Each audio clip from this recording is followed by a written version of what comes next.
Back in Oahu, so-called forever chemicals were detected in the Navy's water supply even before the military spilled 1,300 gallons of toxic firefighting suppressant last month. And as Kristen Concilio reports, environmental advocates are now demanding to know the root cause of what's become an overflowing problem.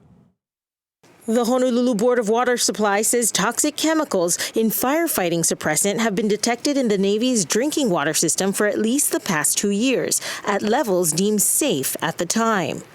But in June, the U.S. Environmental Protection Agency drastically lowered the recommended limits of these so-called PFAS forever chemicals because of growing evidence that they're much more dangerous to humans and the environment than previously thought. We're just starting to scratch the surface, really, of how dangerous these chemicals are. I think pretty strong evidence that they can cause these pretty serious and long-term health complications. PFAS exposure can cause everything from thyroid disease to reproductive issues and cancer. In December, the chemicals were detected in groundwater samples collected at Red Hill, over 6 parts per trillion. That's still lower than the State Department of Health's set guidelines at 40 parts per trillion.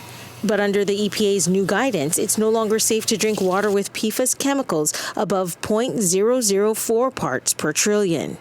Advocates are calling for an intervention from Hawaii's congressional leaders to bring in emergency resources to assist the Navy or take over the cleanup altogether.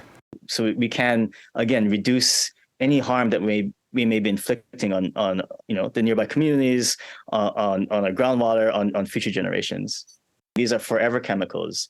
They don't break down. They can persist in the environment for centuries. Kristen Concilio, KITV4, Island News.